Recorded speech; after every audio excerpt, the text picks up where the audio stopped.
ಆಕೆ 3 ಅಡಿಯ ಕುಬ್ಜೆ ಮತ್ತು ಅಂಗವಿಕಲೆ. ಆತ 3 ಮಕ್ಕಳ ವಿಧುರ ತಂದೆ. ಇಂಥದೊಂದು ವಿಶಿಷ್ಟ ಮದುವೆ ಬಿಜಾಪುರ ನಗರದ ಇಂಡಿ ರಸ್ತೆಯ ಲಕ್ಷ್ಮೀ ದೇವಸ್ಥಾನದಲ್ಲಿ ನಡೆಯಿತು.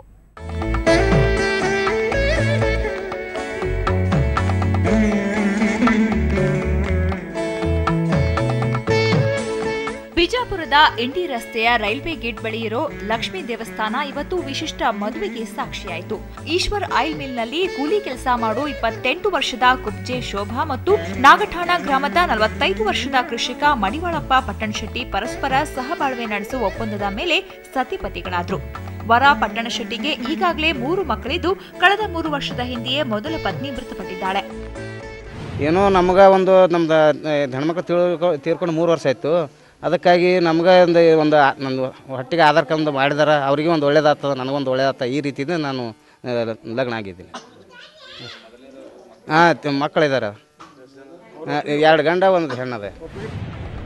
ಈ ಮದುವೆಯ ಮತ್ತೊಂದು ವಿಶೇಷ ಅಂದ್ರೆ ವಧುವರರ ಬೀಗರಾಗಿ ಪಾಲ್ಗೊಂಡವರು ಆಯಿಲ್ ಮಿಲ್ ಅಸೋಸಿಯೇಷನ್ನ ಸದಸ್ಯರು. ಹಿಂದೂ ಸಂಪ್ರದಾಯದಂತೆ ಶಾಸ್ತ್ರೋಕ್ತವಾಗಿ ಈ ಮದುವೆ ನಡೆಸಲಾಯಿತು.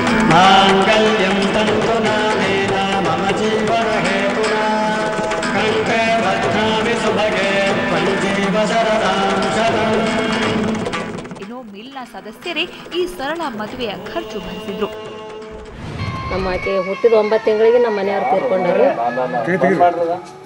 ತೀರ್ಕೊಂಡಾರಿ. ನಾ ತವ್ರ ಮನೆಗೆ ಇದ್ದರಿ, ಅವರು ನೋಡ್ಲಾರ್ಕ ನಾ ಈ ಕಡೆ ಬಂದಕ್ಕೆ ಇಲ್ಲೇ ಇದ್ದೇರಿ. ಅದಕ್ಕೆ ಅವ್ರು ನಾ ಮಾಡಿಕೊಡೋಣ, ಅವ್ರು ಮಾಡಿಕೊಟ್ಟಿದ್ದಾರೆ.